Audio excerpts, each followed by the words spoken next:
just try to browse through some important applications. Of course, let's go first to the camera. So the camera sports an 8 megapixel autofocus type of lens. Sorry for the video, it's actually blurred, but once you're using this phone personally, you'll see very clear details. Although as compared to other phones such as the iPhone 4, I think the screen is much better better in iPhone 4 as compared to the LG Optimus 2X, but still pictures that are taken by this phone are really very detailed, and I could say I could give it a 4 out of 5 stars. Okay, you can change it to video mode by just pressing or sliding this sort of switch, and of course you can use the front facing camera for taking videos and still pictures. Okay, so there you have different settings here on the side, and you have more. Once you check on settings, you can change the image size, the kind of focus, scene mode, ISO, white balance, color effect, timer, shot mode, image quality, stabilization, auto review, shutter sound. It can geotag your pictures and your storage location. You also have your default button here if you want to reset everything, and you also have your help button here if you want to know some more about some of the menu options. So there. Okay, by the way, you need to press back twice in exiting the camera. Probably it could be annoying for some, but it could also be helpful for some who accidentally touches the exit button once, so your camera won't exit immediately by just one press. So let's check on the browser, and also this one is flash enabled, so you can install Adobe Flash 10.3. I guess that's the most updated one. And you can also browse mobile sites in a desktop manner, but of course you can't actually do anything about it. So other than that, let's look at the music video or the music application. There.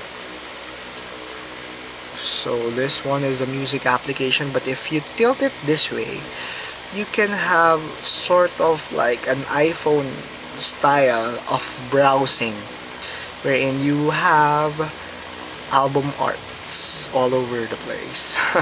Well, but this is cool, and aside from flicking it this way, you can also like slide this one here to go directly to the beginning letter of the song you're looking for, or the album you're looking for, which is kind of cool. And once you press, for example, this one, it will show you the location of the album itself, and another press and you can already see the songs that you want to play. So for example, you click on this one and it'll start playing. There. But you can pause it here and also click.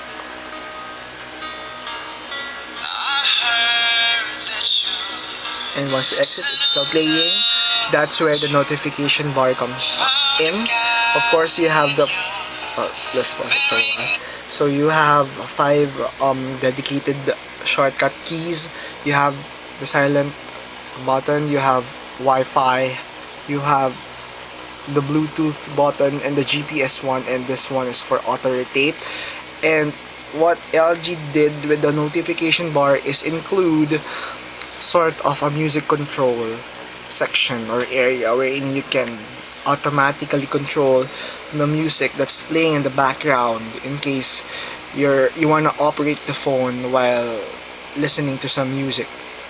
So you don't need to exit the application you're using and go back to the music application to control your music. You can just slide the notification bar from the top and then you can control your music. Also, of course, you have the your notifications down here. You have unread messages, emails, or missed calls, for example. So other than that, what else could we have? Mirror is a good application wherein you can use your front-facing camera for, checking how you look, and you can also take pictures through this application. Let's try maps. It's actually fast. It can locate your it can find your location in just a few seconds, but I'm not actually using it since I want to conserve my battery, so let's just skip it. But yeah, it's fairly decent, so you won't have to get lost again. So you have MySpace for LG, Friendster for LG, or Facebook for LG, and you also have Twitter for LG. These applications are basically native LG apps. So these are not the same ones that you can download from the Android market. So they tried to modify it a little bit for especially for LG users. So you also have the app advisor here, which is very unique to LG also, wherein it gives you advice on which applications you would like to download or you would likely want to download, and that will suit your needs. Of course, you have the very basic applications such as the alarm clock. You have your calendar, your calculator, your call log. Of course, backup is an application wherein you can take a backup of all the files you have with the phone in case you want to restore it to its default setting, or you want to reset the whole thing or the whole phone. Of course, you have Car Home is an application for hands-free driving, especially if you have a car. You have your contacts here, which is basically the same as other phones. You can just drag the letters, or you can also, swipe and flick through it. You can also go directly to the dial pad, the call log, and the groups. Okay. So basically everything is already in that one application, but you can still, choose a different if you want to go directly to the phone pad there. Anyways, you have a radio, FM radio. The gallery is the same as the 2.2 Froyo in other phones, so there's nothing really much in it. So, but yeah, it is basically accelerometer based, and it's blazing fast in a way because of the dual core processor. Messages, nothing is really different with the messages. You have the list, but it is also in a threaded way. Like for example, let's try this one. You see, you can, check out the conversation, so you don't have to feel lost again, or probably you forgot what he said and you need to close the current message and open the previous ones. So that's one good Android messaging app. You also have the memo. Basically, video player. Video player is a good application also. It could play a lot of video file formats. But normally, you would have a difficult time playing 1080p videos, but 720p videos are a treat. You can really play it. So there, you can just drag it. You can make it full screen if you want. You also have your stereo sound surround here by pressing this button.